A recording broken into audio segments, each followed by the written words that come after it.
Medieval outlaws, the bandits who ruled the forests. A man disappears into the forest. Behind him lies a burned village, a broken oath, or a crime that cannot be forgiven. Ahead of him lies something far more dangerous: freedom.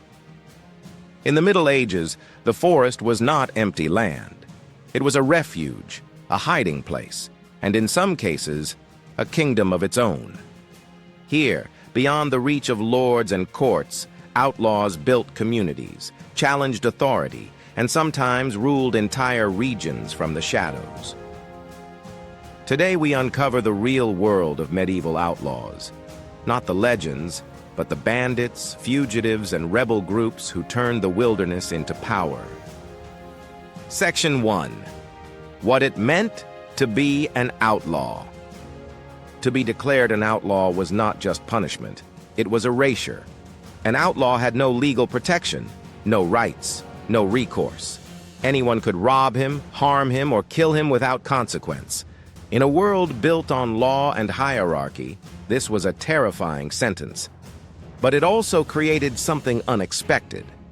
A man with nothing left to lose was no longer bound by the rules of society. And when many such men gathered together, they became something more than fugitives. They became a force. Section 2. Why the forest became their world. Forests in medieval Europe were not empty wilderness. They were vast, difficult to control, and filled with resources. They offered cover, food, and most importantly, distance from authority. Royal forests were often protected hunting grounds, which meant they were already restricted spaces. Ironically, this made them ideal for outlaws. Local officials could patrol roads and villages. They could not easily control miles of dense woodland. Inside the forest, visibility was limited. Movement was unpredictable. Ambush was constant. For an outlaw, this was not just hiding, it was strategy. Section 3. Real outlaw bands and forest communities. Outlaws rarely survived alone. They formed groups. Some were small bands of thieves. Others became organized communities that operated for years. These groups shared food, protected one another, and developed their own rules. Loyalty mattered because betrayal meant death. Some even created systems of leadership. A strong outlaw leader could command dozens of men and control entire stretches of territory. Travelers feared certain roads not because of wild animals, but because they were known to belong to specific outlaw bands. In some regions, these groups became so entrenched that local populations quietly accepted their presence. They were criminals, but they were also part of the landscape. Section 4. Forest justice and alternative authority. When official law could not reach the forest, something else took its place. Outlaw groups enforced their own form of justice. Disputes were settled internally. Theft within the group was punished harshly. Loyalty was rewarded. Weakness could be fatal. This was not chaos. It was a different kind of order. In some cases, villagers even turned to outlaws for protection or revenge when official systems failed them. A lord might control the land on paper, but in practice, control depended on who could enforce power. And sometimes, that was not the lord. Section 5. Fugitive knights and fallen nobles. Not all outlaws were peasants or common criminals. Some were knights. A knight who lost favor, broke an oath, or became entangled in political conflict could find himself stripped of protection and forced into exile. These men brought something dangerous into the forests: training. A trained warrior knew how to fight, how to organize men, and how to command fear. Some outlaw bands were led by such figures. They transformed scattered criminals into disciplined groups capable of ambush, defense, and coordinated attacks. This blurred the line between outlaw and soldier.